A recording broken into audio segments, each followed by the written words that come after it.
Kala ko'y di pa handa, muling tumibok ang damdamin. Ngunit bigla kang dumating sa buhay ko.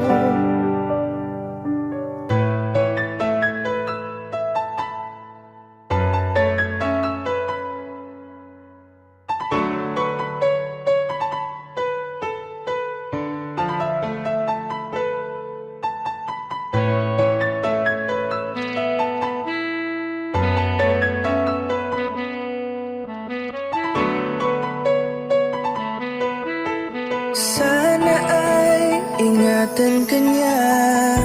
Hindi ko kayang makitang lumuluha ka. Kaya sobrang sakit sa akin na bitawan ka. Ngunit ngayon ay hindi na pwede. Tayo'y napagod sa labay na talo. Kaya akin ang ipapaubaya ang puso mo sa kanya. Alam ko naman na siya na ang gusto mo, hindi ka lang nagsasalita.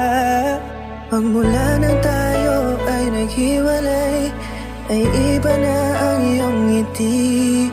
Ang hiling ko lang, ingatan ka niya.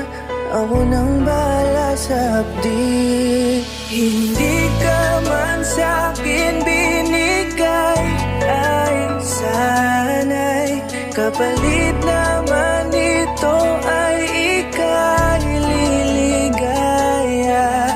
Pag-ingatan ka sana ng bago mong mahal.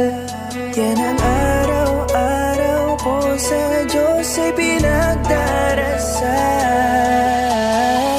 Katulad kung paano kita minahal at kung paano kita itinrato, tanggap ko nang di ka nababalik kasi tuluyan niya na akong tinalo. Natapos na ang huling kahinan ng pag-ibig na magkasabay nating ginuwit. Nasunog na ang binuo na libro, kaya ang makasama ka di na mauulit. Kahit saan ko ilagay sarili ko ay walang lulugaran. Siguro ako ay isang aral lamang sa buhay mo na minsan lang dumaan. Isang pagsubok na magpapatigas sa'yo sa mga bago pang paparating. Pero salamat kahit di man nagkatuluyan, nagawa mo kong mahalin. Mga mali ko ay babaunin ko na lang saan kamay man ako mapunta. Kaya kong lumigaya sa iba pero sa puso ko ay laging nandun ka. Kasi ikaw lang ang pangarap ko. Parang inagaw sa aking lahat, parang dinaganan ng mundo sa dibdib ang nararamdaman. Ganito kabigat para akong dinaanan ng napakatinding unos. Malala ang pagkasalanta, mararamdaman mo lahat itong mga sakit dito sa malungkot na kanta. Parang naubos lahat ng pag-asa, ang buhay ko na ito para saan pa. Alam ko na mahal mo na siya, ang hiling ko lang sana ingatan kanya. Hindi ka man sa'kin binigay,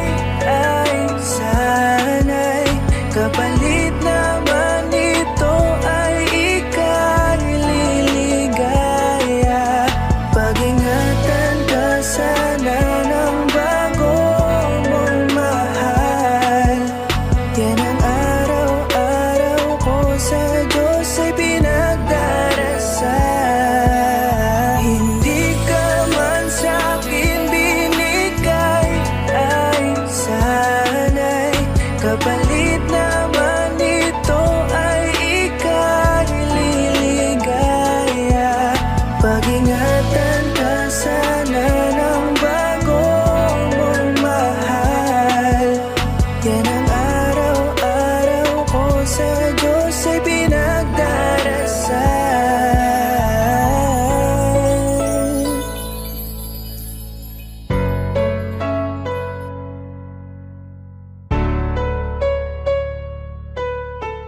Sana ay ingatan ka niya.